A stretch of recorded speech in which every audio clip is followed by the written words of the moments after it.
नमस्कार। एसटिभी च्याटमा यहाँलाई हार्दिक स्वागत छ। म प्रकाश गिरी। एसटिभी च्याटको आजको अङ्कमा हामी चर्चा गरिन्छौँ एउटा त्यो राजनीतिको जसले संविधानप्रति विमति राखिरहेको छ, त्यो राजनीति जसले प्रणालीप्रति विमति राखिरहेको छ र ऊ के सोचिरहेको छ, ऊ जान कहाँ खोजिरहेको छ भन्ने प्रश्न गम्भीर रूपमा उठेको छ। एउटा त्यो वाम शक्ति जसले हिजो 10 वर्षसम्म युद्ध गर्यो, यो परिवर्तन ल्याउनको लागि उसको महत्त्वपूर्ण भूमिका रहेको छ, तर आज यो परिवर्तनप्रति, यो प्रणालीप्रति, यो संविधानप्रति र नेताहरूप्रति पनि उसको विमति व्यापक रूपमा देखिएको छ। त्यसो हो भने ऊ हिँड्न खोजेको बाटो कुन हो, उसले ल्याउन खोजेको कुरा के हो, उसको सहकार्य कोसँग भइरहेको छ। आजको अङ्कमा चाहिँ हामी चर्चा गर्नेछौँ यस विषयमा र यो संविधानको बारेमा प्रश्नहरू अहिले गर्न थालिएको छ कि सबैभन्दा कम आयु भएको संविधान नै यही हुनेवाला छ भनेर। त्यसमा पनि यो पक्षले मद्दत गरिरहेको हो त? आज त्यहाँ पनि हामी चर्चा गर्नेछौँ। हामीसँग कुराकानीको लागि आज स्टुडियोमा हुनुहुन्छ सीपी गजरेल, नेपाल क्रान्तिकारी कम्युनिस्ट पार्टीको वरिष्ठ नेता हुनुहुन्छ। तपाईँलाई स्वागत छ। धन्यवाद। तपाईँहरूको चाहिँ बारेमा थुप्रै कुराहरू छ, खास गरी यो प्रणालीको बारेमा तपाईँहरूको असहमति, यो संविधानको बारेमा तपाईँहरूको असहमति, तपाईँहरूको असहमति, विप्लवजीहरूको असहमति र कमल थापाजीहरूको असहमति। अहिले त रविन्द्र मिश्रजी पनि आइपुग्नुभयो यही मैदानमा। समानता छ कि यसमा पनि भिन्नता छ? यो गम्भीर खालको प्रश्न उठाउनु हो, पहिलो प्रश्नबाटै सुरु गरेर। अब यो चाहिँ विषय अहिले नेपालमा चाहिँ धेरैले यो सोचिराखेका छन्। संविधानको विरोधमा, यो व्यवस्थाको विरोधमा आवाज उठाउने शक्तिहरू छन्। हालाकि उनीहरूलाई शक्तिको हिसाबले तुरुन्तै ठुलो चुनौती होला भन्ने चाहिँ संविधानवाला पक्षले त्यति सोचेको छैन। तैपनि त्यहाँ चाहिँ सडकमा अन्त बाहिर यो विचार बढ्दै विकास हुँदै गएको छ। तर यहाँ चाहिँ यो संविधानलाई नमान्ने, यो व्यवस्थालाई नमान्नेमा दुईटा पक्ष छन्। दुईटा एकदम फन्डामेन्टल्ली फरक पर्ने पक्षहरू छन्। यो अहिलेको संविधानलाई यदि यथास्थिति मान्ने हो भने, हैन, यो संविधान, यो व्यवस्था, यसले परिभाषित गरेको राज्य व्यवस्था, यसलाई चाहिँ परिभाषित, यसलाई चाहिँ यथास्थिति मान्ने हो भने त्यहाँ दुईटा धार भन्दै हुन्छ, त्यसलाई दुईटा विपरीत धार भन्दै हुन्छ। एउटा चाहिँ पश्चगामी धार, जसले यो संविधानले बढ्ता गर्यो, धर्मनिरपेक्षता दियो, त्यो दिनु हुँदैन थियो, सङ्घीयता दिनु हुँदैन थियो, अनि राजतन्त्रलाई चाहिँ हटाउनु हुँदैन थियो, राजतन्त्र राख्नु पर्थ्यो भन्ने एउटा धार छ। त्यो चाहिँ पश्चगामी धार छ यसको विरोधमा। र अर्को हामीले भनेको धार चाहिँ योभन्दा अग्रगामी धार हो। हामीले भनेको कुरा के हो भने यो कुनै लुकेको कुरा पनि होइन। हामीले 10 वर्ष जनयुद्ध गरिरहँदा हामीले सम्झौता के को लागि गर्ने, अब यो परिवर्तन ल्याएर चाहिँ यो समाजमा आउँछ कुन व्यवस्था भन्ने कुरा त प्रष्टै हुनु पर्थ्यो र त्यो हामीले प्रष्ट गरे पनि थियौँ। त्यो चाहिँ त्यो भनेको कुरा के हो भने जनगणतन्त्र, सङ्घीय जनगणतन्त्र चाहिँ नेपालमा स्थापित गर्नुपर्छ। अनि हाम्रो जस्तो चाहिँ उत्पीडित राष्ट्र, पिछडिएको राष्ट्रमा चाहिँ अनि त्यसले चाहिँ त्यो व्यवस्थाले चाहिँ अगाडि बढ्नलाई ठुलो मद्दत पुर्याउँछ। त्यो अन्तर्राष्ट्रिय अनुभवहरू। तपाईँहरूको भनाइ चाहिँ अहिलेको जुन उपलब्धि छ यो पुगेन, त्यो पुगेन, कम भयो भन्ने। तपाईँले भनेको पश्चगामी चाहिँ को हो, किटेरै भन्नुहोस् त। अब पश्चगामी भन्नाले खास गरेर प्रत्यक्ष वा अप्रत्यक्ष रूपमा राजतन्त्रलाई सपोर्ट गर्ने, यो सङ्घीयताको विरोध गर्ने, त्यहाँबाट गएर चाहिँ गणतन्त्रको विरोध गर्ने, यो धर्मनिरपेक्षताको विरोध गर्ने, यी शक्तिहरूलाई चाहिँ मैले भन्न खोजेको हो पश्चगामी। यसमा चाहिँ काङ्ग्रेस, एमाले जस्ता पार्टीहरू यथास्थितिवादी कि पश्चगामी? अब यिनीहरूमा चाहिँ के छ भने अब कुनै बेला हेर्दाखेरि कतिपय एजेन्डामा पश्चगामी जस्तो देखिन्छन्। जस्तो नेपाली कङ्ग्रेसमा यो कुरो उठिरहेको छ, जनमतसङ्ग्रह गर्नुपर्छ यो धर्मनिरपेक्षतामा भन्ने कुरा त उठिरहेको छैन काङ्ग्रेसबाट पनि। त्यहाँ चाहिँ राजतन्त्रै फाल्नु ठिक थियो कि थिएन भन्ने चाहिँ बहस त पहिलेदेखिको हो। किनभनेदेखि गिरिजाप्रसाद कोइरालाले गणतन्त्रको पक्षमा चाहिँ अब हामी जानुपर्छ भनेर निर्णय गरिसकेपछि त कृष्णप्रसाद भट्टराईले राजीनामै गर्नुभयो त। संस्थापक नेताले नै आफ्नो पार्टीबाटै राजीनामा गर्नुभयो। किनभनेदेखि यो नेपाली कङ्ग्रेसको घोषित नीति, आधारभूत नीतिभन्दा फरक विषय भयो। म यसलाई स्वीकार गर्न सक्दिनँ भन्नुभयो उहाँले। भनेपछि नेपाली कङ्ग्रेस त यो गणतन्त्रवादी पार्टी नै होइन नि त भनिसकेपछि एउटा त्यसको चरित्र पहिलेको त्यो हो। अब अहिले आएर एउटा संविधान बनिसकेपछि ठिक छ भनेर मानेको अवस्था हो। त्यसैमा पनि अब अहिले धर्मनिरपेक्षताको बारेमा जनमत सङ्ग्रह गर्ने भन्ने त अब त्यसको महासचिवले भनिरहनु भएको छ, त्यहाँभित्र एउटा ठुलो जमातले भनिरहेको छ। भन्दाखेरि यस हिसाबले हेर्दाखेरि यो संविधानको अपनत्व कङ्ग्रेसले संस्थागत रूपमा लिएको देख्नुहुन्छ कि ऊ मौका पर्यो भने पछि हटाउला भनेर कुरेर बसेको छ? यो उहाँहरूको बाध्यता जस्तो भयो। किनभने पछिसम्म पनि उहाँहरूले चाहिँ राजतन्त्रको पक्षमा उभिएकै हो नि त। संविधान त्यतिखेर त म पनि संविधान सभामै थिएँ। त्यो संविधान सभाको पहिलो बैठकमा अब हामी चाहिँ गणतन्त्र चाँडै पास गर्न पाए हुन्थ्यो भनेर चाहिँ त्यहाँ उ गरेको हुँदैन। ढिलो भएको छ। बाहिर मान्छेहरू चाहिँ गणतन्त्र आउनु हुँदैन भनेर चाहिँ नि जुलुस गर्ने, यो गर्ने, विरोध गर्ने कार्यक्रम पनि भइरहेछ भन्ने पनि सुनिन्छ। त्यो दिन पनि ठुलो गलबद्दी भएको थियो होइन। अब यो गणतन्त्र राख्ने कि नराख्ने भन्ने विषय हो। त्यसो हुनाले नेपाली कङ्ग्रेसले जुन गणतन्त्र मानेको हो, अब धर्मनिरपेक्षता भन्ने मानेको हो, त्यो चाहिँ त के हो भनेदेखि त्यो बाध्यताले मानेको हो। जे गरी मानेको भए पनि हामीले अहिले के मान्नुपर्छ भने नेपाली कङ्ग्रेस बेसिकल्ली आधारभूत रूपमा चाहिँ उसको अफिसियल लाइन चाहिँ के हो त भने गणतन्त्रकै लाइन हो भनेर मान्नुपर्छ। हामीले यो संविधानकै पक्षधर हो भनेर मान्नुपर्छ। यही हिसाबले हेर्दाखेरि अहिलेको नेकपा एमाले, केपी ओलीले नेतृत्व गरेको नेकपा एमाले भन्नुहुन्छ माधव नेपाललाई एकछिन छुट्याएर त्यसको संस्थागत लाइन र त्यसको अब हिँड्न खोजिरहेको बाटो चाहिँ कुन देख्दैछ? अब ओलीजीको चाहिँ के देखिन्छ भने उहाँको त्यो सिद्धान्त निष्ठता हुन्छ नि त्यस्तो देखिएन। अब यही बिचकै कुरा गरौँ, उहाँ जब प्रधानमन्त्री भइसकेपछि चीनसँगको सम्बन्ध चाहिँ उहाँहरूको यस्तो सम्बन्ध भयो कि त्यो सामान्य रूपले दुई पार्टीका बिचमा त्यस्तो सम्बन्धै हुँदैन। किनभने कम्युनिस्ट आन्दोलनको, विश्व कम्युनिस्ट आन्दोलनमा पनि त्यही देखिन्छ। एउटा सानो देशको सानो कम्युनिस्ट पार्टी होस्, चाहे चीन जस्तो ठुलो देशको ठुलो पार्टी होस्, तिनीहरूको बिचमा चाहिँ भाइचारा सम्बन्ध, फ्र्याटर्नल रिलेसन हुँदाखेरि के हुन्छ भने समानताकै आधार हुन्छ होइन। समान नै व्यवहार गर्नुपर्छ उसलाई। तर उनीहरूले ओलीजीको सरकार भएको बेलामा त्यसको विदेश यो के अरे त्यहाँ एउटा कार्यक्रम राखेर होइन, स्कुलिङ विभागले एउटा कार्यक्रम राखेर प्रशिक्षणै चलाए। त्यहाँका नेताहरू आएर यहाँका नेतालाई प्रशिक्षण दिने भनेको त के हो भने यो पार्टी त शाखा पार्टी जस्तो भयो नि। चीन पार्टी चाहिँ मूल पार्टी, यो चाहिँ शाखा जस्तो हो नि, त्यस्तो हुँदैन नि। यो चाहिँ भाइ पार्टी हो। यो भाइ पार्टी दाइ पार्टी जस्तो भयो भनिसकेपछि यस्तो हुँदैन कम्युनिस्ट आन्दोलनमा। हो, छलफलहरू हुन्छन्, बहसहरू हुन्छन् होइन, नजानेको कुरो एकले अर्कोलाई सिकाउने हुनसक्छ, त्यो स्वाभाविक कुरा हो। तर एकदम औपचारिक रूपमा कार्यक्रमै राखेर एउटा चाहिँ नि सङ्गठनको विभाग, यो के अरे प्रशिक्षण विभागले चाहिँ आयोजनै गरेर चीनबाट नेताहरू बोलाएर यस्तो गरी जानुपर्छ, यो हो नीति भनेर चाहिँ व्याख्या गरेर त्यहाँ चाहिँ प्रशिक्षण चलाउने भन्ने त्यस्तो त हुँदैन। त्यो एक्सट्रिमसम्म पनि ओलीजीहरू चाहिँ पुग्नुभयो। अनि अर्को एक्सट्रिममा उहाँ कहाँ पुग्नुभयो त भन्दाखेरि ठ्याक्क चाहिँ सामन्त गोयल आएर राति भेटिसकेपछि उल्टियो ठ्याक्कै अपोजिटमा। उहाँ भारततिर एकदम चाहिँ भारत परस्त हुनुभयो र उहाँको रोडम्यापै चाहिँ उसले बनाइदिएर गए भनेर भन्छ। एकजनाले त यतिसम्म पनि भने त्यो वास्तवमा त्यो उहाँहरूले केमा चाहिँ हस्ताक्षर गर्नुभयो भन्ने कुरा त बाहिर आएन भनेर मैले चाहिँ केहीसँग सोधेको थिएँ। उहाँ एकजनाले चाहिँ के भन्नुभयो भने त्यो गोयलले यहाँको चाहिँ सुरक्षाको ग्यारेन्टी छैन, तपाईँहरूको यसलाई सुरक्षित राख्न सक्नुहुन्छ कि सक्नुहुन्न, यो बाहिर गयो भने त ठुलो समस्या हुन्छ, त्यस कारण चाहिँ यो ठिकै छ मै लिएर जान्छु भनेर त्यो कागज पनि उनीहरूले बोकेर गए भन्नेसम्म कुरा आयो। र त्यो रोड म्याप चाहिँ उनले बनाएर छोडिदिए र उहाँ त्यो रोड म्यापमा यति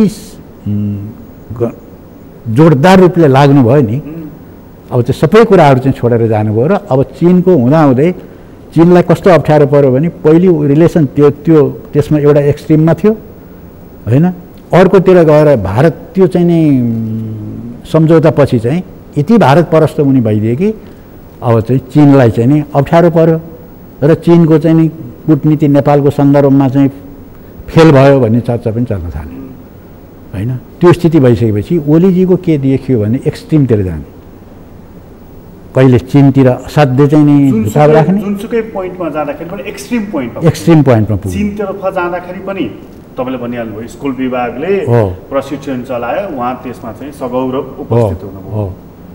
भारततर्फ जाँदाखेरि पनि उहाँ थोरीको रामसम्म पुग्नुभयो।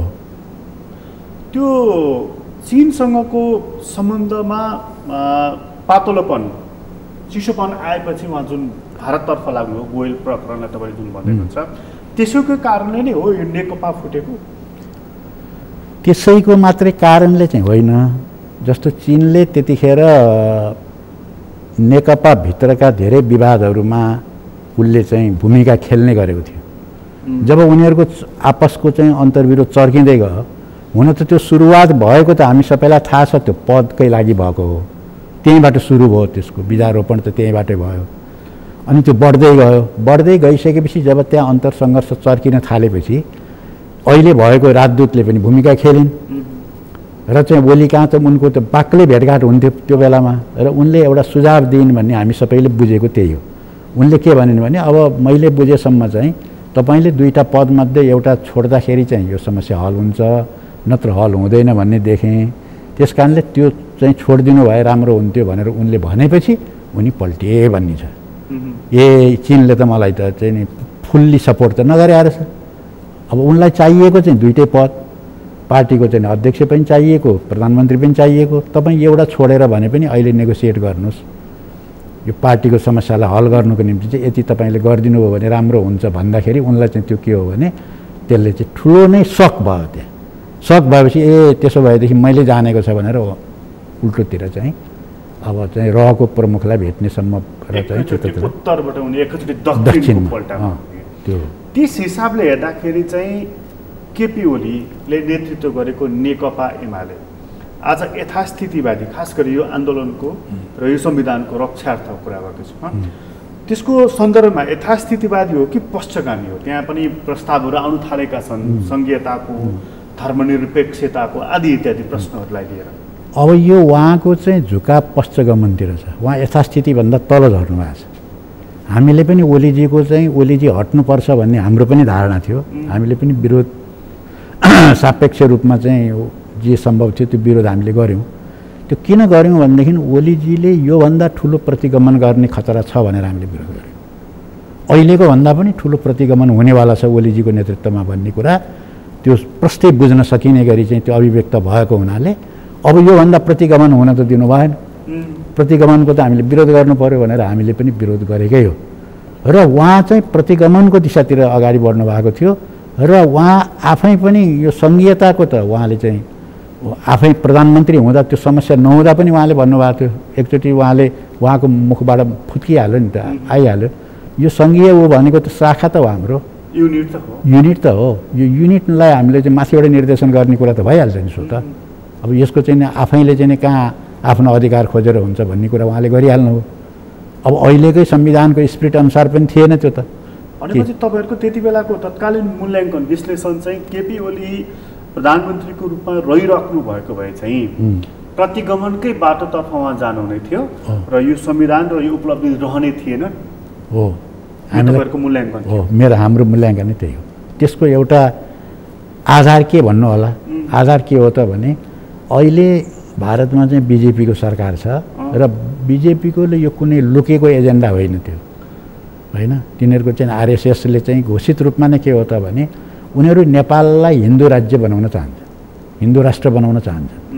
त्यो उनीहरूको लुकी छिपीको कुरा छैन, त्यो घोषित एजेन्डा नै हो। त्यो हिन्दू राष्ट्र बनाउनको निम्ति चाहिँ राजाको आवश्यकता पर्छ, किनभने राजा चाहिँ विश्व हिन्दू परिषदको कुनै अध्यक्ष त्यस्तो संरक्षक हुन् राजा। उनको हिन्दुत्वकोसँग चाहिँ रिलेसन छ राजाको, राजा र उसलाई दुईवटा जोडिन्छन्। एकै सेकेन्ड रोकेँ तपाईँलाई मैले। हिन्दू राष्ट्र हुनु भनेको मतलब त्यसको पछाडि पेट बोलीमा चाहिँ राजा हुन्छन्, राज संस्था हुन्छ भन्ने कुरा त्यसले स्वतः माग्दछ, त्यो माग गर्छ, त्यताबाट आउँछ भनौँ न। अब हिन्दू राष्ट्र बनाउन सजिलो कताबाट हुन्छ भने नेपालमा राजतन्त्र आयो भने माग गरिरहनु पर्दैन, त्यो हिन्दू राष्ट्र पनि सँगसँगै आउँछ भन्ने बुझे हुन्छ। त्यो हिन्दू राष्ट्र त्यसै गरी हिन्दू राष्ट्र भयो भने राजतन्त्र भनेर मागिराख्नु पर्दैन, होइन। त्यो चाहिँ त हो, तर राजतन्त्रको लागि पनि बाटो खुल्छ त्यसले बाटो खोलाउँछ त्यसले। त्यसो हुनाले उहाँहरूको त त्यो घोषितै एजेन्डा हो। तपाईँहरूको मूल्याङ्कनमा चाहिँ भाजपाको अहिलेको सरकारले, भाजपा स्वयं त्यहाँ पनि त शक्तिशाली छ, त्यसले चाहिँ सकेको खण्डमा नेपालमा यो संविधान फ्याँकेर नेपाललाई हिन्दू राष्ट्र बनाएर यहाँ राजालाई ल्याएर राखिदिन्छ नारायण नीतिमा? होइन, उसले राख्न मिल्ने भए त राखिदिइहाल्थ्यो। त्यस्तो संविधानमा लेख्न सकेको भए त उही बेला लेखिदिइहाल्थ्यो। हेर्नुहोस्, त्यो नमिलेर हो त्यो, होइन? त्यो कतिपय मिल्दैन नि त्यो कुराहरू। राष्ट्रिय अन्तर्राष्ट्र पनि छ, फेरि संयुक्त राष्ट्रसङ्घमा 73 विधि सदस्य राष्ट्रहरू छन्, फेरि नेपाली जनता पनि छन्, होइन? उतातिर चीन पनि छ, धेरै विषयहरू हेर्नु पर्यो नि त। अहिलेको अस्ति भर्खर हट्नुभयो केपी ओली, उहाँ चाहिँ भारतको यो भाजपाको भारतसँग चाहिँ बढी नै प्रभावित हुनुहुन्थ्यो। होइन, उहाँ प्रभावित भएर त्यो गरेको होइन, मलाई त्यस्तो लाग्दैन। मैले अघि नै भनिहालेँ, त्यो पद, दुइटै पद कहाँबाट जोगिन्छ भनेर उहाँले, नत्र भने 24 घन्टामा मान्छे चाहिँ 180 डिग्री चाहिँ कहीँ उल्टिन्छ त राजनीतिमा त्यस्तो सामान्यतया हुँदैन नि। यसका बावजुद पनि उहाँको पद त जोगिएन नि। जोगिएन। अब भारतले त अन्तिमसम्म प्रयास त गरेकै हो नि त जोगाउन, उहाँलाई जोगाउन गरेकै हो, एकदमै गरेको हो नि त, गरेकै हो। त्यो त नमिलेर हो, नसकेर हो। यो चाहिँ तपाईँ ढुक्कै भन्न सक्नुहुन्छ? होइन, एकदमै ढुक्कै। उहाँलाई छाँद हालेर चाहिँ तपाईँको चाहिँ जोगाउन खोजेको होइन, खोजेकै हो, त्यो त प्रश्नै छैन। त्यो विभिन्न कुराहरूबाट देखिन्छ नि। अरूलाई पो कम्फर्टेबलवाला यी भारत परस्थ, भारततिर त मुख फर्काएर बसेका छन् भन्नुहुन्छ त फेरि ओलीजीले? होइन, अब ओलीजीले चाहिँ कस्तो हो उहाँको भने अवसरवाद। अब भारतले पनि उहाँलाई जोगाइदिएन, सायद अब उहाँ भारततिर अब त्यति चाहिँ जति पहिले हुनुहुन्थ्यो नि त्यति नहुन नि सक्नुहुन्छ उहाँ। जसरी चीनतिर हुनु भएन, के भयो र उहाँलाई? होइन, चीनको कार्ड पनि खेलिदिने आवश्यकता पऱ्यो भने, कहिले अमेरिकन कार्ड छ भने यो एमसिसी बोकेर हिँड्नु भएको छ, यो त अमेरिकन कार्ड हो। अब अमेरिकन ऊ पनि गरिदिने फेरि भनेपछि समयअनुसार, मौकाअनुसार, स्वार्थअनुसार हो उहाँ बदलिनु। हामी कुरा गर्दै थियौँ कि को पश्चगामी, को प्रतिगमनकारी, को क्रान्तिकारी भनेर। यस मानेमा चाहिँ तपाईँले केपी ओलीले नेतृत्व गरेको नेकपा एमाले पश्चगामी धारमा प्रतिगमनको पथमा छ भन्ने तपाईँको मूल्याङ्कन गरेको छ। यो संविधानको रक्षार्थ अहिले ठुलो राजनीतिक शक्तिहरू छन् कि यसलाई फ्याल्दिउँ भन्ने शक्तिहरू चाहिँ धेरै छन्? अब अहिले के देखिन्छन् भने, अब यो संविधानको पक्षमा हुने चाहिँ सबैभन्दा बढ्ता आफू चाहिँ घोषणै गरेर बढी मुखर भएर चाहिँ प्रस्तुत हुने त प्रचण्डजी नै हो। किनभने यो ओलीको विरोधमा सबैभन्दा बढी उहाँले उठाएको विषय के हो भने संविधानलाई सिद्ध्याउने भयो ओलीले। संविधानको हामी रक्षा गरौँ, हामीले बनाएको संविधान हो, हामीले रक्षा गर्नुपर्छ। अझ उहाँले त भन्नुहुन्छ मैले बनाएको हो, मेरो भूमिका छ, त्यसकारण मैले रक्षा गर्ने जिम्मा पनि मेरो हो पनि उहाँले भन्नुहुन्छ। उहाँहरू एउटा चाहिँ घोषित रूपमा चाहिँ संविधानलाई रक्षा गर्ने त्यो काँध थाप्नु भएको छ उहाँले, होइन? यो संविधान जोगिने नजोगिने के हो, तर उहाँले काँध थाप्नु भएको छ। अब अरू जस्तो चाहिँ नेपाली कङ्ग्रेसका धेरैले पनि त्यही भन्छन् संविधान चाहिँ बचाउनुपर्छ, संविधान सिद्ध्याउन आँटे भनेर भन्छन्। अब मुख्य चाहिँ अब यिनी शक्तिहरू हुन् अहिले घोषित रूपमा आएका। अब अरू चाहिँ जस्तो सङ्घीय समाजवादीको त उसको त संविधानमा धेरै नोट अफ डिसेन्टहरू छन्। अब यो संविधानमा वास्तवमा भन्ने हो भने अब यति धेरै चाहिँ विषयहरू उठाएका छन् कि यो संविधानै चेन्ज गर्नुपर्ने हुन्छ त्यो सबै मान्ने हो भने। त्यो संविधानलाई के मानेको भन्ने त्यसलाई हुन त बाबुरामजी पनि अहिले त्यहीँ पुग्नु भएको छ। उहाँले पनि म रक्षक हुँ भन्नुभएको छ फेरि, म पनि हुँ एउटा, म प्रधानमन्त्री हुँदाखेरि नै यो सबै व्यवस्था मैले गरेको हुँ, आधा भरिएको गिलास हो भन्ने पनि उहाँ नै हो। उहाँ पनि त्यो पनि भन्नुहुन्छ। त्यसो हुनाले यिनै शक्तिहरू चाहिँ अहिले संविधानको पक्षमा देखिन्छन्।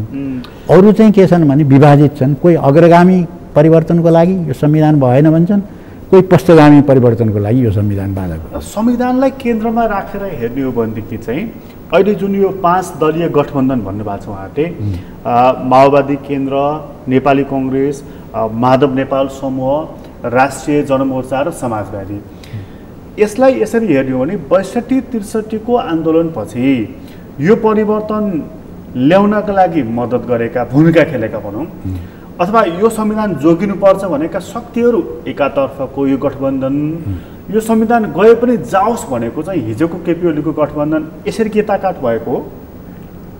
अब त्यो मूल रूपमा चाहिँ त्यस्तै देखियो त्यहाँ हैन, मूल रूपमा त्यस्तै भयो। तर यो दुईटा यिनीहरूको बिचमा पनि फेरि अन्तर चाहिँ थुप्रै छ फेरि।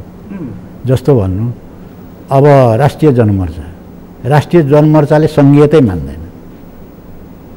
संविधानको एउटा मुख्य विषय चाहिँ सङ्घीयता मानिन्छ नि त। हो, तर फेरि संविधानको रक्षा गर्नु पर्यो भनेर उही फेरि उहाँले आछन्, त्यो कित्तामा उहाँहरू पनि हुनुहुन्छ भन्दाखेरि यो कित्ता संविधान रक्षा गर्ने भनेर 100% त्यसको पक्षमा उभिएको पनि देखिँदैन। त्यस्तो देखिन्छ। अब अरू जस्तो उपेन्द्र यादवकै कुरा गरौँ, उपेन्द्र यादवको पनि त्यो संविधानको उहाँ छ नि, त्यो मधेसको मुद्दाहरूको चाहिँ उहाँसँग ठुलो फेरिस्ती नै छ। त्यो भएपछि मात्रै संविधान ठिक छ भन्नुहुन्छ उहाँ। तर उहाँ यसलाई रक्षा गर्नुपर्छ भनेर उहाँ पनि उभिनुभयो, बाबुराम भट्टराई नै उभिनुभयो। त्यसो हुनाले चाहिँ यो पनि के छ भने यो कित्ता पनि एकदम सुदृढ र जबरजस्त त्यस्तो चाहिँ देखिँदैन। अहिले तपाईँले हेर्दाखेरि होलसेलमा नेपालमा भएका अग्रगमनकारी शक्तिहरूको वर्चस्व देख्नुहुन्छ कि पश्चगामीहरूको हालिमुहाली हुँदै आउन थालेको छ, अथवा उनीहरूको मन उनीहरूले चाहिँ पब्लिकको मन जित्न थालेका छन्? अब यहाँ कस्तो देखिन्छ भने अहिलेको शक्ति सन्तुलनको हिसाबले कुरा गर्ने हो भने चाहिँ अब यसको दुई पक्ष छ।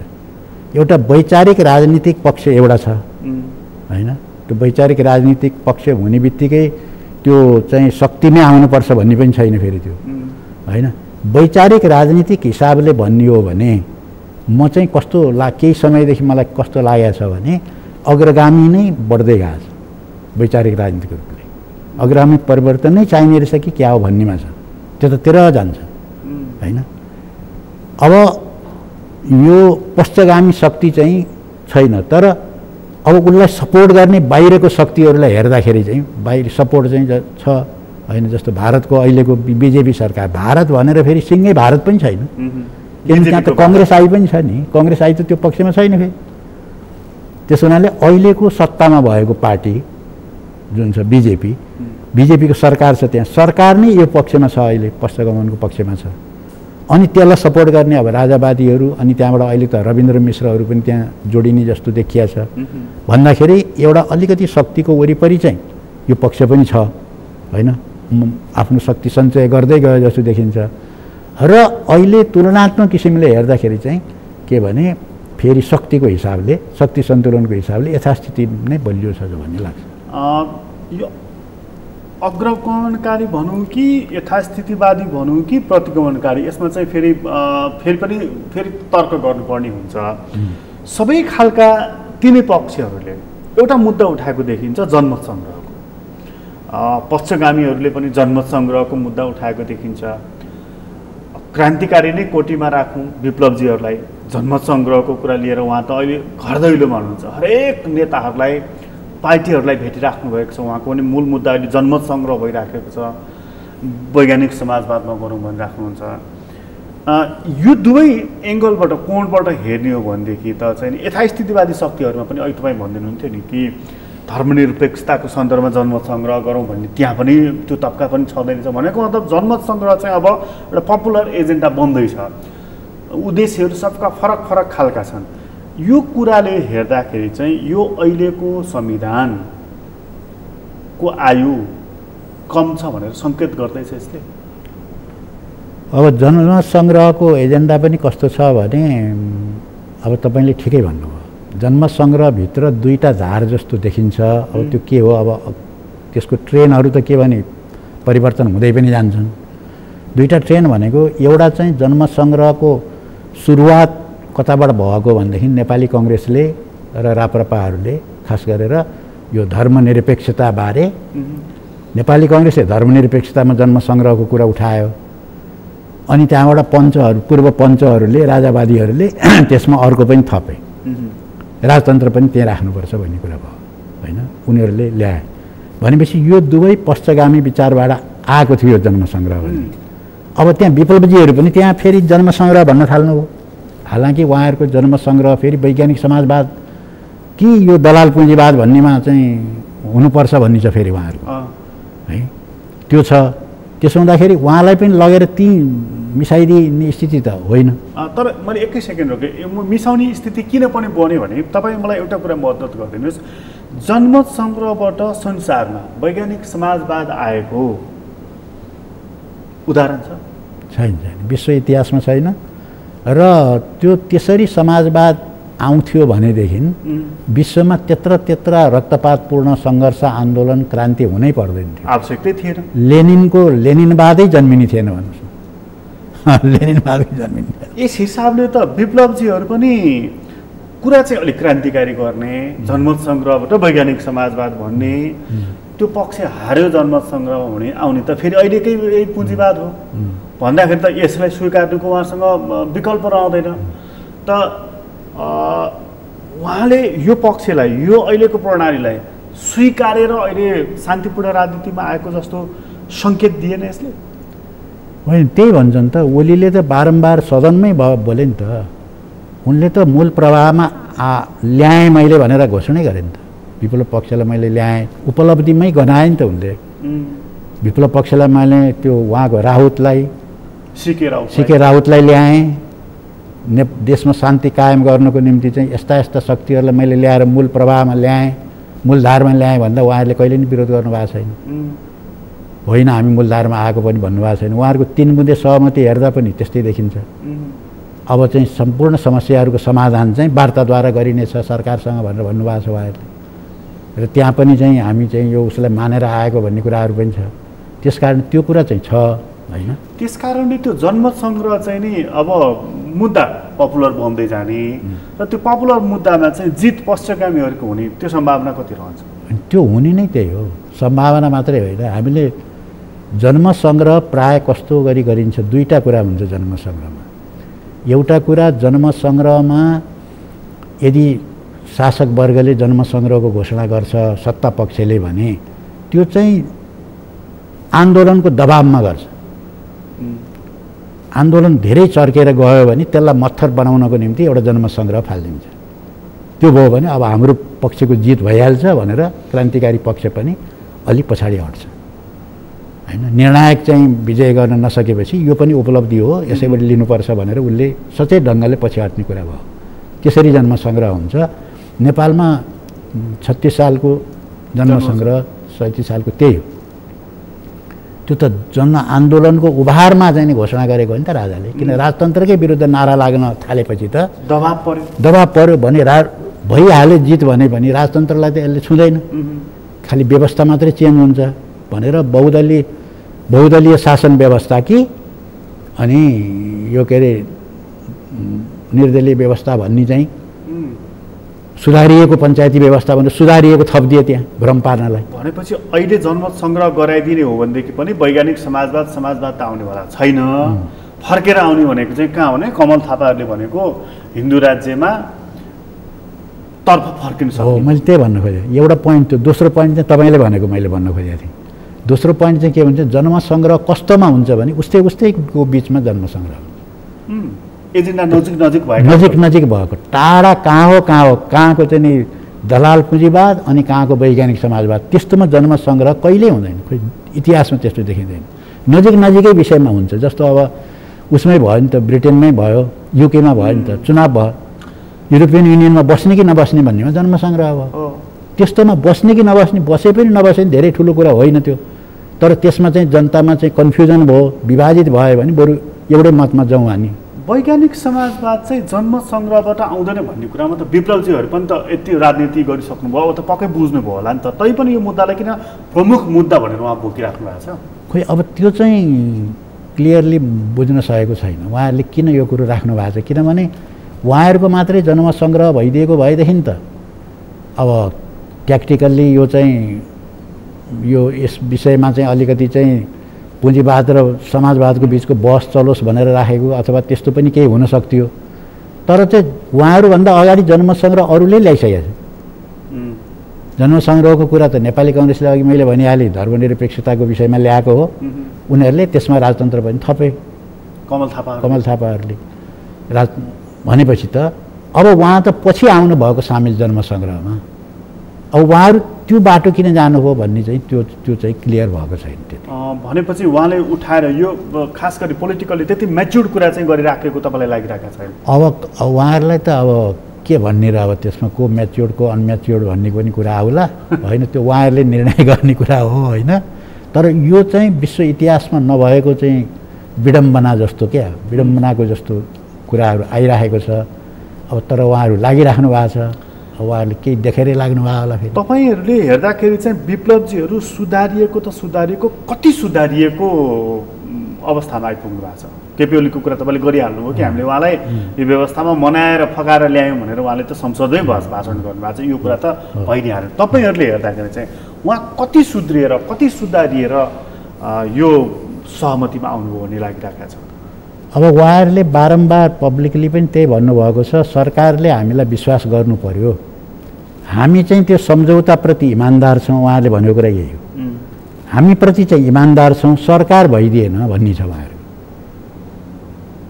हामी चाहिँ इमान्दार छौँ भनेको के भने त्यो सम्झौता अनुसार त मूल प्रवाहमै आउने भन्ने हो, अथवा त्यसको आशय शान्तिपूर्ण बाटोबाट जाने भन्ने हो, अथवा त्यसको आशय चाहिँ हाम्रा साथीहरू जो थुनिएको छ, जसलाई मुद्दा लगाएको छ, त्यो छोडिदिएन सरकारले, त्यसकारण सरकार बेइमान भयो भने पो हो कि त होइन? त्यसो त भन्न सकिन्थ्यो। सम्झौता गरिसकेपछि त उसले किन पालना गरेन भन्ने कुराहरू त आइहाल्छ होइन। हामी चाहिँ पटक पटक उहाँहरूले भन्नुहुन्छ हामी चाहिँ इमान्दार छौँ होइन। त्यो शान्तिपूर्ण बाटोलाई स्वीकार गर्ने कुरामा इमान्दार भइसकेपछि कम्युनिस्ट आन्दोलनको इतिहासलाई फर्केर हेर्दा पनि के देखिन्छ भने यो 12 सालतिरको घटना हो। कम्युनिस्ट पार्टीमाथि प्रतिबन्ध लाग्यो होइन। कम्युनिस्ट पार्टीमाथि प्रतिबन्ध लागेपछि पछि खुल्यो, त्यो राज्याभिषेकमा चाहिँ को बेलामा पारेर उनीहरूले खोलिदियो त्यो। किन राज्याभिषेकको बेलामा त्यतिखेरको कम्युनिस्ट पार्टीले निकै तहल्का मचौला जस्तो स्थिति त्यहाँ पैदा भएको हुनाले यसलाई कसरी मत्थर पार्ने भनेर त्यहाँ उनीहरूले चाहिँ सम्झौता गर्नेतिर नि गएको थिए टङ्कप्रसादजी भएको बेलामा। र त्यो बेलामा चाहिँ के भयो त भने मनमोहन अधिकारीले पार्टीको केन्द्रीय कमिटीमा पनि नराखिकन, त्यो प्रस्ताव नलइकन कम्युनिस्ट पार्टीले चाहिँ शान्तिपूर्ण तरिकाले चाहिँ आन्दोलन गर्ने, समाजवादको प्रचार गर्ने, शान्तिपूर्ण आन्दोलनमा सीमित रहने, सरकारले चाहिँ कम्युनिस्ट पार्टीमाथिको प्रतिबन्ध हटाइदिनुपर्छ भन्ने चाहिँ शर्तमा सम्झौता भयो त्यहाँभित्र। सम्झौता भइसकेपछि त्यो दिनदेखि पार्टी खुल्ला भयो। अब अहिलेसम्म त्यो विवाद कम्युनिस्ट आन्दोलनभित्र, नेपालको कम्युनिस्ट आन्दोलनभित्र छँदैछ। कहाँबाट दक्षिणपन्थीतिर गयो त पार्टी भन्दाखेरि त्यो एउटा मोड थियो, त्यो मोडबाट चाहिँ त्यहाँबाट दक्षिणपन्थीतिर गयो भन्ने छ कम्युनिस्ट आन्दोलनमा मूल्याङ्कन भनिसकेपछि अहिले चाहिँ के भने त्यसैको अब हामी त शान्तिपूर्ण तरिकामा भनेर हामीले जुन स्वीकार गऱ्यौँ त्यो प्रति इमान्दार छौँ, सरकार भइदिएन भन्दाखेरि चाहिँ कहीँ कतै त्यतैतिर जस्तो चाहिँ देखिन्छ क्या, त्यो झल्को त्यसको आउँछ। विप्लवजी पनि के त दक्षिणपन्थी धारतर्फ लाग्नुभयो त? त्यो त अब त्यतिले मात्रै त भन्ने कुरा भएन समग्रताबाट। तर यो जुन चाहिँ उहाँहरूको छ यसले चाहिँ के छ त भने अब त्यतैतिर देखाउँछ। तपाईँहरू चाहिँ विप्लवजीहरूसँग एक किसिमको सहकार्यमा हुनुहुन्थ्यो, त्यति बेलासम्म सहकार्यमा हुनुहुन्थ्यो जति बेला 3 बुँदेको पृष्ठभूमि तयार हुँदै थियो। जब 3 बुँदे भयो, उहाँहरू शान्तिपूर्ण राजनीतिमा आउनुभयो, अहिले भेटघाट गरिराख्नु भएको छ। त्यो 3 बुँदे हुनुभन्दा अगाडि तपाईँहरू सहितको 4वटा दलहरूको गठबन्धनले एउटा चाहिँ नि एउटा साझा धारणा सँगै जाने एउटा मोर्चाबन्दीको एउटा धारणा तयार गर्ने, तय गर्ने, सार्वजनिक गर्ने तयारीमा तपाईँहरू हुनुहुन्थ्यो। तर जब उहाँहरू शान्तिपूर्ण राजनीतिमा आउनुभयो तपाईँहरू सट्टै पछि हट्नुभयो। विप्लवजीहरूसँग तपाईँहरूको असहमति भएर हो कि विप्लवजीहरू चाहिँ नि अर्कै पथमा हिँड्नुभयो, उहाँहरूले कम्युनिस्ट धार छाड्नुभयो भनेर हो कि के कारणले? अब यो भएको के हो भने उहाँहरू वार्तामा जाँदैछौँ, वार्ता हुन सक्ने सम्भावना छ भनेर उहाँहरूले रिपोर्टिङ गर्नुभएकै थियो। हाम्रो 4 पार्टीको बैठकमा त्यो रिपोर्टिङ गर्नुभएको थियो। त्यतिखेर प्रतिबन्ध हटिया थिएन उहाँहरूको पार्टी, अनि त्यो हाम्रो बैठक पनि भूमिगतै थियो। त्यो कुरा उहाँले राख्नुभएकै थियो। अब एउटा 4 पार्टीको मोर्चा बनाइरहँदाखेरि पनि नियम के हुन्छ भने हरेक पार्टीहरू त स्वतन्त्र हुन्छन्, फेरि मोर्चा एउटा हुन्छ, मिल्ने बुँदाहरूमा मोर्चा हुन्छ। त्योदेखि बाहेक त निर्णय गर्ने अधिकार त पार्टीमा, स्वायत्त हुन्छ पार्टी त होइन, सार्वभौम हुन्छ पार्टी। अब सम्झौता गर्न जाने कि नजाने कि के कुरामा गर्ने भन्ने निर्णय गर्ने त चाहिँ उहाँहरूकै पार्टीले हो, हामीले गरिदिने कुरा भएन। त्यहाँ हाम्रो 4 पार्टीको बिचमा एउटा चाहिँ पछि बहस भयो, किन उहाँहरूले चाहिँ त्यो सम्झौता गर्नुभयो अनि ओली र विप्लवजी भएर त्यहाँ सम्बोधन पनि गर्नुभयो होइन। उहाँहरू त्यहाँ एउटा अँगालो हाल्ने जस्तो आइटम पनि रहेछ होइन, त्यो सबै पनि देखियो होइन।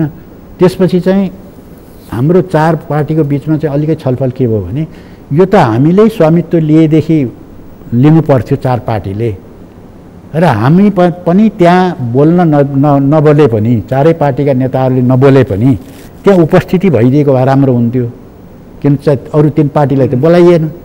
त्यो एउटा छलफल त्यसरी पनि भएको थियो। तर चाहिँ के भने अन्तिममा चाहिँ हामीले के चाहिँ निष्कर्षमा हामी पुगेको हो भने त्यो पार्टीले सम्झौता गर्न पाउँछ, त्यो अधिकार होइन, सार्वभौम हुन्छ पार्टी। त्यसकारण उहाँहरूलाई लाग्यो गर्नुभयो। अब फेरि हामी पनि त्यहाँ उपस्थित हुनुपर्ने कुरालाई ओलीले नमान्न नि सकिया हुनसक्छ। त्यो तर त्यो मोर्चाको नीति विपरीतको काम भयो होइन। त्यो मोर्चामा रहिसकेपछि मोर्चामा एक किसिमको सहमति त हुन जरुरी छ होइन। सहमति अब उहाँहरूले उहाँको साथीहरूलाई छुटाउनको निम्ति नेगोसिएसन गर्ने कुरामा त सहमति नै हो। मोर्चालाई तर तीन बुँदेमा चाहिँ 3 बुँदे भनेर त्यसरी गरिएको थिएन। मोर्चालाई चाहिँ पत्तो नदिकन किन उहाँ त्यो अङ्गालो हाल्ने ठाउँमा पुग्नु पर्छ? होइन, मोर्चालाई त उहाँहरूले सहमति हुँदैछ त भन्नुभएको हो उहाँहरूले।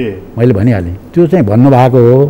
तर के बुँदामा सहमति हुँदैछ भन्ने त्यो चाहिँ ड्राफ्ट त त्यो मोर्चाले फाइनल गरेको त होइन। त्यसपछि चाहिँ तपाईँहरूको मनमा चिसो पस्यो होइन। अनि त्यहाँ उहाँहरू गर्नुभयो अनि हामीले के गर्यौँ भने हाम्रो कार्यक्रम कसरी रोकिएको हो भने अनि उहाँहरूले त त्यो 3 बुँदे सहमति गर्नुभयो।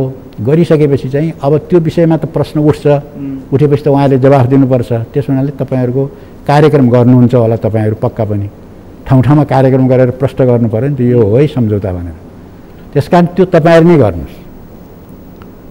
त्यहाँ हामी चाहिँ अब हामी त्यहाँ गएर चाहिँ सम्झौता यो कारणले भयो भनेर हामीले कसरी व्याख्या गर्ने होइन।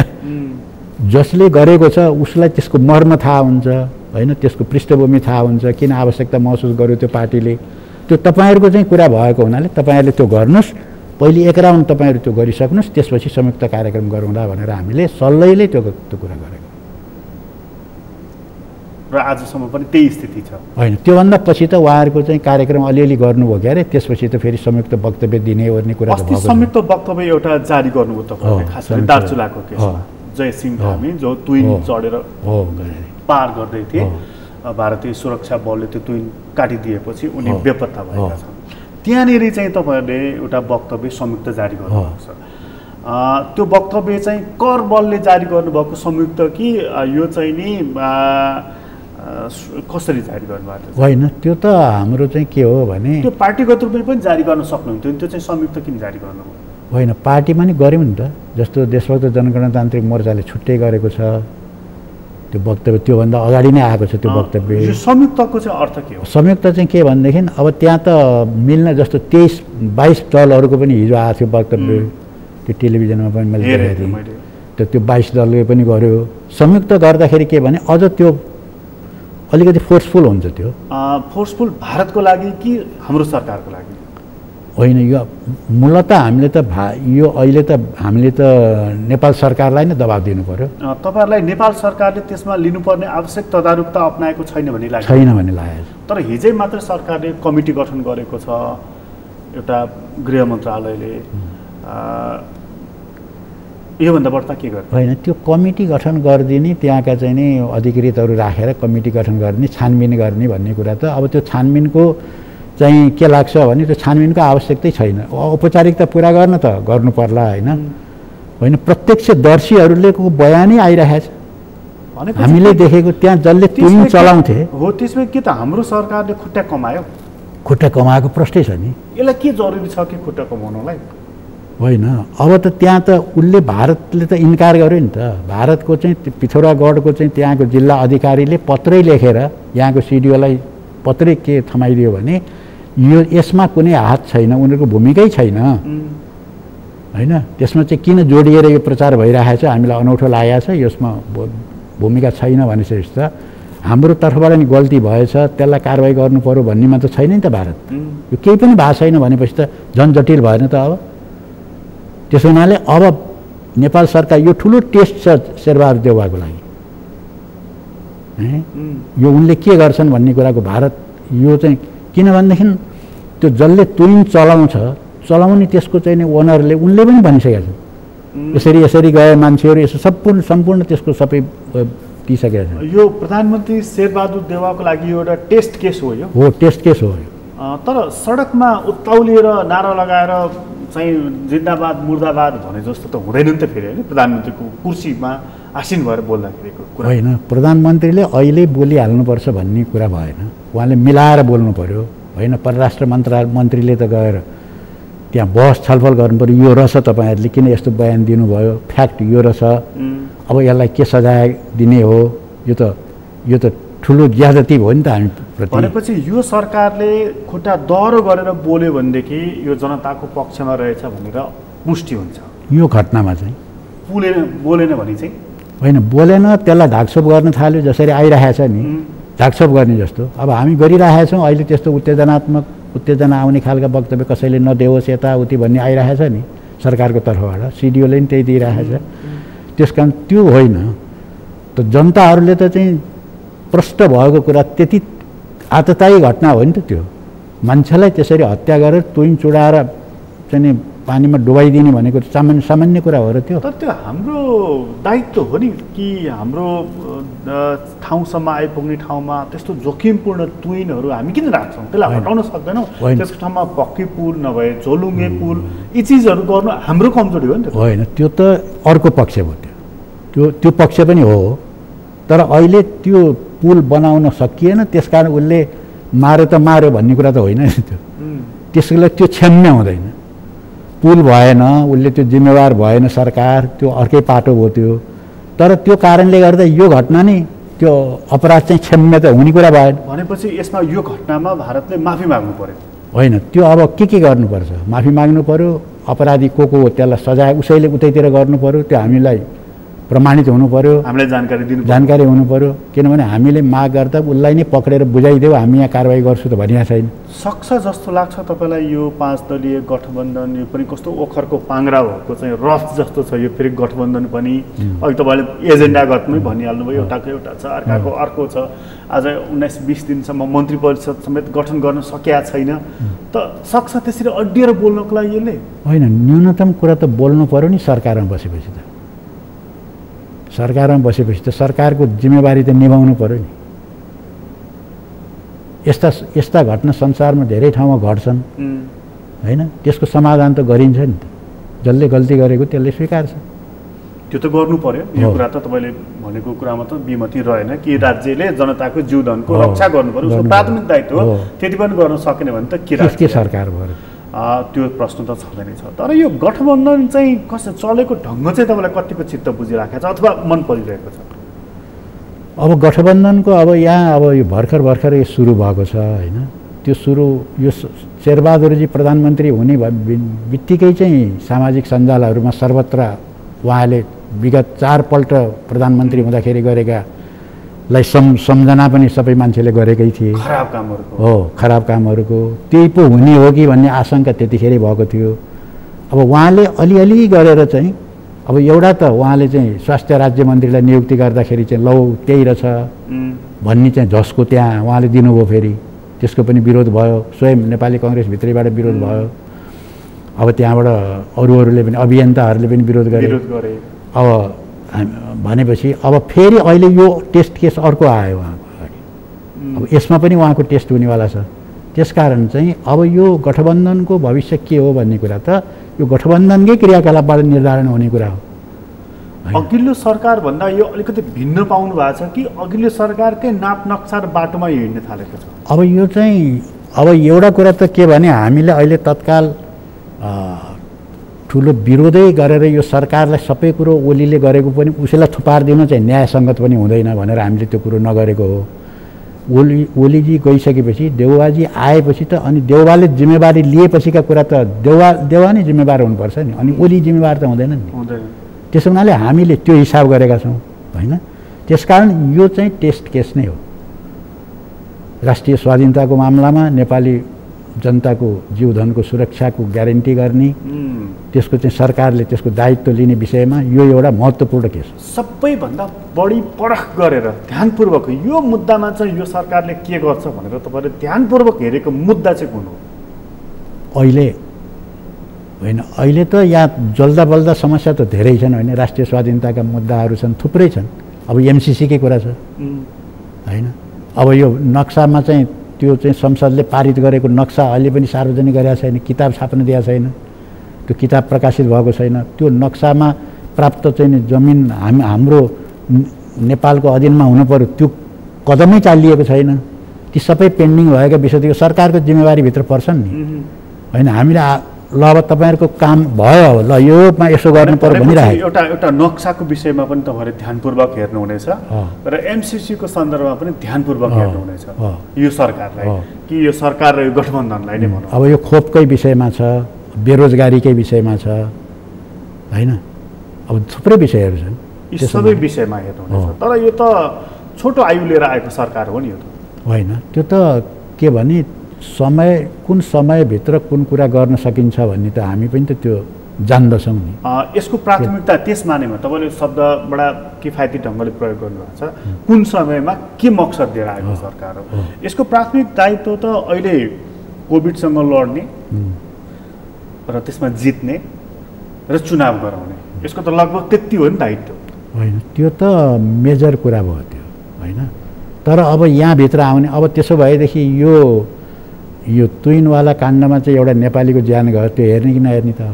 त्यो त हेर्नु पर्यो। अब भोकमरी लागेको चाहिँ मान्छे मर्न आँट्यो, त्यहाँ हेर्ने कि नहेर्ने? उनलाई खुवाउनु पऱ्यो कि परेन, रोजगारी दिनु पऱ्यो कि परेन, या भत्ता दिनु पऱ्यो कि परेन, त्यो पनि हेर्नु पऱ्यो। यस्ता यस्ता कुराहरू त आइरहन्छन् नि, किनभने 17 महिना 16.5 महिनाभित्र गर्ने कामहरू त गर्नु पऱ्यो नि त एउटा सरकार। यो सरकार 16-17 महिनासम्मै जान्छ भन्ने लागिराखेको छ तपाईँलाई, अथवा त्योभन्दा अगाडि नै 5-6 महिना पहिला नै निर्वाचनको बाटोतर्फ जान्छ भन्ने लागिरहेको छ?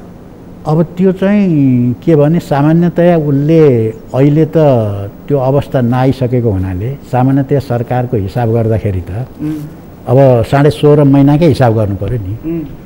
हालांकि त्यहाँ अब त्यो भित्र गठबन्धनभित्रै चाहिँ त्यहाँ अब दरार बिस्तारै पर्दै गएको, त्यहाँ चाहिँ यो सरकारले पूर्णता पाउन नसकेको, एमालेको समस्याले गर्दाखेरि माधवजीहरूले चाहिँ त्यो गर्नु परेको इत्यादि कुराहरू त्यहाँ छन्।